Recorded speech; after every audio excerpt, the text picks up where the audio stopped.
What's up, guys? Back here at the McFarlane shelf again.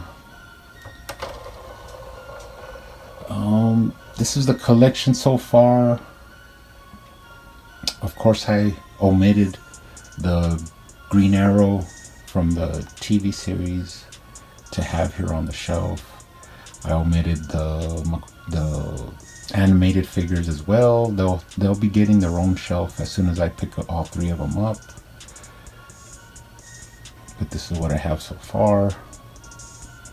Hasn't much hasn't really been going on here on the shelf. I just recently added the Hellbat armor and the Superman Unchained armor.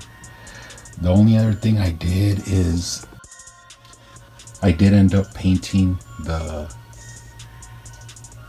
Hellbat armor with the Batman with no helmet.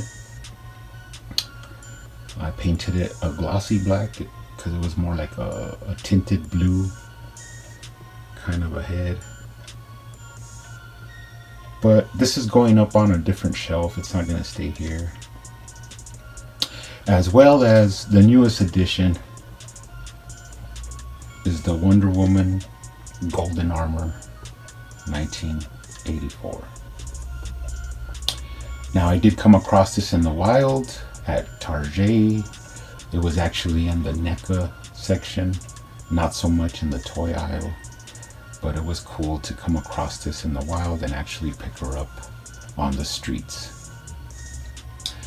As far as accessories, she does come with her card, her info card that the rest of the figures come with. She also comes with a clear stand that's like a flight stand that the other figures do come with the Superman. Oh, you know what? I think the Superman's the only one that comes with a flight stand. The only other thing she comes with is her wings, her golden wings, which are pretty sweet. Nice sculpture and paint job. Now, I went to a local toy store and I ended up finding like the cheapest Dawn of Justice figure I could find with the Wonder Woman. And she did come with a sword and a shield that were actually kind of big for her. So I ended up painting them with some gold and some silver and giving them to this Wonder Woman. Now that was a cheap way to actually get her some accessories, and since they were kind of large on the other figure, they just end up fitting this 7-inch scale figure perfectly. Once you get into the figure, she has an awesome head sculpt. Nice detail all the way down the armor. She has double jointed elbows, which on this figure is nice because you can't see it because of the armor and the gold painting and the texture. So I do like that. That's why I ended up picking this figure up, because when I saw her out in the wild, I said, you know what, this one I am gonna like, even though I'm not gonna put her on the shelf. I'll have her own space where she'll be at, but I do want to have an open one customized and stuff. So that's why I ended up picking up another extra of these golden armor Wonder Womans. Of course, I already took the other two to the shelf that I'm building of the McFarlane universe that are unopened.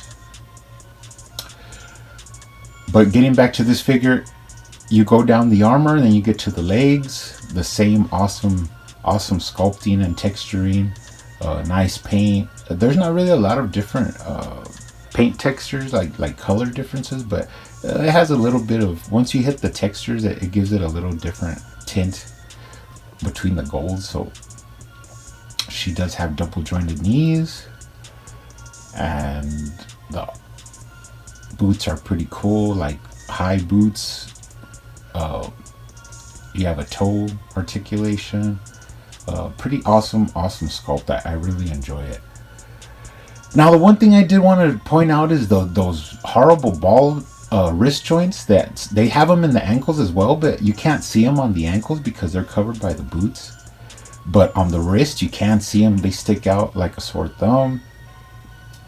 Now, just to show the difference that you could actually do if you hide that ball joint, is I removed the ball joint and just added like a little dowel And then I replaced the hand, and you could see how without the ball joint there, it just looks more streamlined, and it doesn't look so awkward, that big ball joint there. But I don't know how they could figure out to hide the ball joint.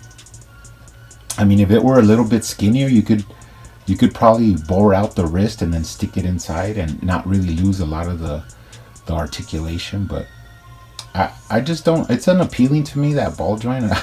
Until they change it or anything, I'm just gonna keep always nitpicking that part that I do not enjoy. But that's, like I said, it's nitpicking. In all, I love this figure. She looks awesome on her stand.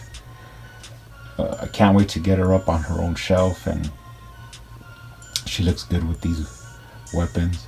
Now, I did scale her up next to that cheap Wonder Woman that I bought to get the sword and the shield, and she's huge.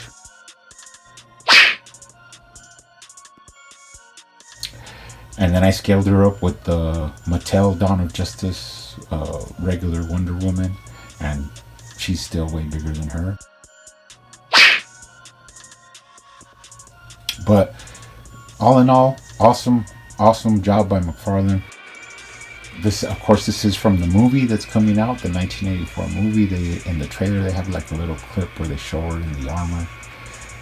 But awesome to add this to the collection. I'm really happy to add this to the collection.